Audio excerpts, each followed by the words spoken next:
There's quite a few bosses in The Legend of Zelda Echoes of Wisdom, and I wanted to rank them all from worst to best. This list is based on how much fun the bosses are as well as their overall creativity. So with that, let's get her ranked. 19. Link First Battle.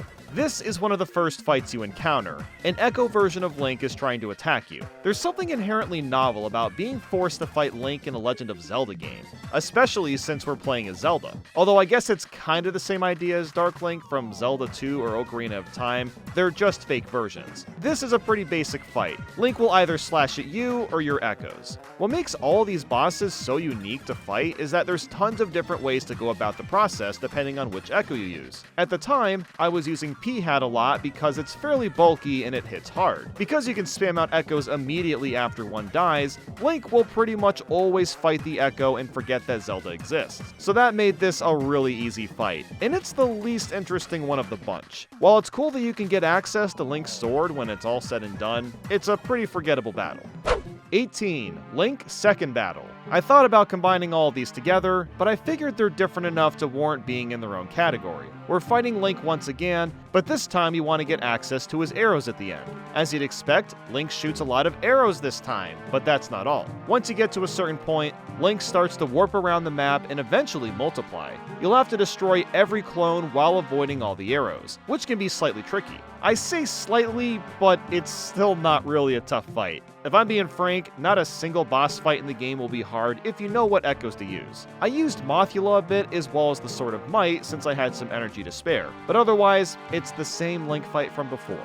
17. Link Third Battle. This one strangely doesn't happen until the last dungeon. You'd think we'd be getting this much earlier on. But alas, the point is to get Link's bombs this time. And Link will not only use those, but even the choo-choo bombs. At this point, I figured out that spamming a bunch of Crow was pretty effective on bosses, so that made this battle a piece of cake. You may have noticed that the ground tiles are all cracked. That's because they can all be blown up with Link's bombs. I suppose this element makes this the most interesting Link battle, but not by much. Link is definitely the most aggressive in this fight, and warps around a lot while throwing tons of bombs. But again, with the right echo, it doesn't really matter what he does.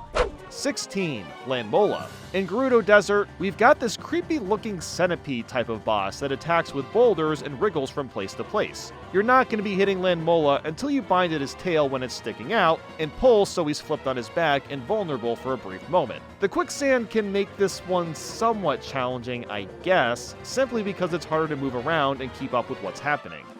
15. Seismic Talus. We can count this as the first major boss of the game, and it looks very similar to other Zelda bosses from the past. The actual method to defeat him is fairly unique though, and I enjoyed fighting it. For attack patterns, Seismic will throw punches, swing his arms around, and do belly flops into the dirt. The idea here is to use the bind ability and pull at this purple orb thingy. Once that's done, you just slash at it or use an echo instead. After a lot of hits, Seismic hides the orb on top of his head, so you can only pull it out when he's recovering from his epic belly flop. It's a great shorter boss, but not much more than that. 14. Green Blob. There might be a more official name for this fella, but I have no idea what it is. This blobby boy is completely invincible unless you freeze it first, so you'll have to use some sort of echo that can do that. I quite liked using Ice Whiz Robe, although he was a bit slow. Once you freeze the green blob, you can finally attack and it'll get split into a smaller size. You'll basically just keep freezing the blobs over and over until there's nothing left. So while this is a fairly simple concept, at least it's more engaging than the Link fights, and I gotta admit, the smaller the blobs get, the faster they jump around. So I found myself getting hit a lot and really had to pay attention by the end. So all in all, a decent boss, but still nothing too crazy. 13. Ganon. So technically, we fight him twice, but I'm just going to count both fights as one. That's simply because Ganon's attacks are the same, and there's not much of a difference. The first fight happens within 5 minutes of playing. You start off as Link and you're trying to save Zelda, but Link doesn't see the purple rift behind him. Oh no, So later on, we fight Ganon again as Zelda, and he's got the same attacks, but is a lot tougher. Ganon goes around trying to stab you with his staff, and even hurls it around the room. His patterns are fast, but can be avoided if you pay attention. He also shoots these fireballs that leave behind speckles that can charge up Zelda's energy, which is perfect since that's the easiest way to attack Ganon with the Sword of Might. Later on, Ganon starts throwing out energy balls that you have to deflect back and forth, which requires you to have some pretty fast reflexes. We've seen this before in a lot of Zelda titles, so I'm not that surprised to see Ganon do it here as well. While it's a fun battle, it's one that everyone has likely already done before in other Zelda games. The best part about it is fighting Ganon in the classic pig form. It's been a hot minute since we've seen this. 12. Shipwreck Jellyfish. One of the more hidden fights. In Seaside Village, you'll learn about a wrecked ship. This ship happens to be a mini dungeon, and this has a cool looking jellyfish guy at the end. It's another simple concept. You have to attack the mini jellyfish when they aren't covered in electricity. Once all of them are gone, you can attack the big one for a brief moment. It can be hard to avoid getting zapped. There's times where the jellyfish emits this shield of electricity, so you have to be pretty careful. I don't have much else to add beyond that, but I like that Echoes of Wisdom has hidden boss fights. 11. Manhandla. So this is where things start to get really weird. Manhandla is this plant you'll fight in 2 scenarios. First off, the only reason you fight this plant is because it's guarding the dungeon key chest, which is actually a really cool idea to begin with. Manhandla has 2 piranha heads where you have to hit these pink spots to deal damage. I fed these plants some tasty bombfish to stun them, and then just slashed away or used the ball and chain trooper. The second phase is the same thing, but you've got 2 other piranha heads to deal with. The blue ones require the bombfish to be stunned, so it was a fairly engaging battle. The craziest part, however, is that this is technically an old boss. Zelda games are not immune to reusing older bosses, obviously, but Manhandla originally came from Oracle of Seasons. Of all the games to remake bosses from, this is a very obscure one to pick. Manhandla and Oracle of Seasons is the same idea, but it could move around the room and didn't stick its necks out at all. You can see the inspiration though. It almost makes me wonder if the Oracle games were actually going to get remakes, since Grezzo made this game and they also made the Link's Awakening remake. But maybe while that was happening, Nintendo was still developing Tears of the Kingdom and instead wanted Grezzo to make this new game using some of the mechanics for Echoes of Wisdom. I don't know, just a theory I'm throwing out there, but I wouldn't be surprised if that was true.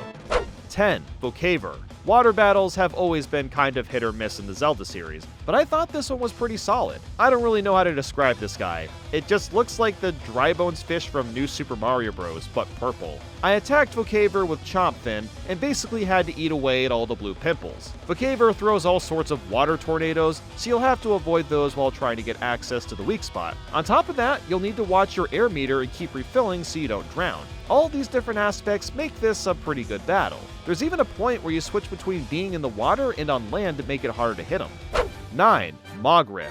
I probably said that name wrong, but here is another major battle. It's a rat with some shades on, and he sure likes to scurry around. He'll throw clumps of sand, and even create these massive sand tornadoes. I know I just talked about water tornadoes, but this is different because we're in the top-down plane and not in 2D. Because of his speed, the timing can be tight when trying to get hits in. I found myself using Mothula as well as Link's arrows to attack, because there weren't many opportunities where I could get close to Mogryph. Because this fight doesn't take place in the water, I found it to be a little more enjoyable than Vocavor. 8. Jabu Jabu. The idea here is mostly to be on the defense. Jabu Jabu will often suck up everything in the water and try to inhale you in one bite. That's where the bombfish come into play. I just used those when Jabu Jabu was busy gorging himself. So while it's a fairly simple idea, there's a real sense of rush when you're actually playing. The fact that there's always the chance of losing any and all your safe ground that you might have is exhilarating, and it made for one of the better fights in the game. 7. Volvagia. We've had a few dragon bosses in the past. This one resembles Ocarina of Time the most by a long shot. Volvagia likes to dip around in the lava, while also coming up to spit fire and these green energy balls at you. I found that spamming crows and using Link's bombs was pretty effective. I really liked that Volvagia was moving all over the place. It kept me on my toes, which can't be said for a lot of the bosses. There's moments where Volvagia will even breathe fire onto the ground, making it too hot to step on, so you really had to be careful with this one. 6. Gohma. Spider fights are nothing surprising in Nintendo's realm, but this fight is fairly unique for what it's worth. Gohma shoots out little spider eggs that hatch into small spiders, and webs cover the ground to slow you down too. Thankfully, Ignizol is a fire echo, and I could use that to set almost all of Gohma's traps on fire. To actually attack Gohma though, you have to zap all 3 of these gems with electricity, so I just ended up using electric keys. Switching back and forth between fire and electric echoes made this battle feel much more dynamic than most of them. I really wish that more bosses made you use multiple echoes like this. 5. Smog, first battle. Here we've got another hidden boss, this one inside of a cave in Eastern Hyrule. The idea here is to attack Smog when it's in full size. At different times, Smog will break down into smaller clouds and be completely invincible, so you're required to move around these boulders to connect them to different chunks of the adjacent walls. Doing this carefully will morph the clouds back together so you can attack Smog again. This is such a brilliant idea, and that's when I realized that Smog comes from Oracle of Ages. What the heck is going on here? An Oracle of Seasons boss, now an Oracle of Ages one? I'm sorry, but you can't convince me that these 2 games weren't in development at one point only to be scrapped later. 4. Smog, second battle. You might think a second fight against Smog would be more of the same thing, but that couldn't be farther from the truth. While the same idea applies where you're supposed to combine the clouds together to make Smog full, now it's done in a 2D plane. This adds a whole new element of strategy. It's a bit harder to get the clouds to move how you want them to. I basically just made boulders like with the first battle and tried to get the clouds lined up that way. It took a bit of tinkering, but eventually Smog went down. I also found it to be harder to avoid the electric blast simply because there's less physical space to move around in. I could see some people preferring the first battle over this one, but I found this to be more fun. 3. Skorchill. Now we're talking. This is one heck of a boss fight. Skorchill switches between having a blue and red helmet, so we have to switch between using fire and ice echoes to attack him because he's very dangerous to get close to. He'll spin around on the ground like a madman, make icicles fall from the sky, and spit out tons of fire. At a certain point, Skorchill will lose his protective coating and is easier to attack, so I just used the trusty ball and chain trooper to take care of him. Again, like with Gohma, being forced to use multiple types of echoes makes the boss so much more engaging and interesting. The last phase is the best part because he's rapidly switching from fire to ice, so you have to be on lock to finish off Skorchill.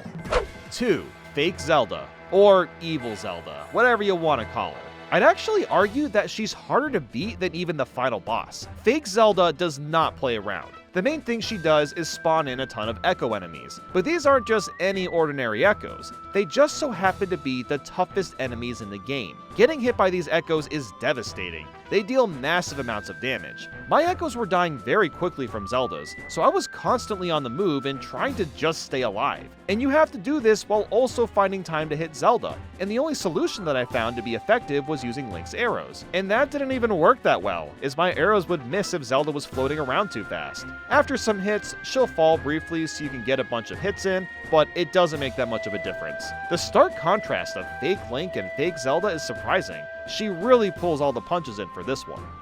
1. Null. The best way to describe this final boss is that it feels like a Kirby boss. Null has a ton of different phases, he looks like a weird blobby dude, and it takes like 10 to 15 minutes to defeat. The lore behind Null is really fascinating too. He's kind of like a virus in space, so we're basically fighting the very being of what's evil in the entire universe. Let's take a look at Star Allies in Forgotten Land for a second. Like, seriously, just comparing these final bosses is hilarious. You can tell that the developers were heavily inspired by Kirby, and I think it works well for Echoes of Wisdom. But yeah, Null is by far the most enjoyable fight.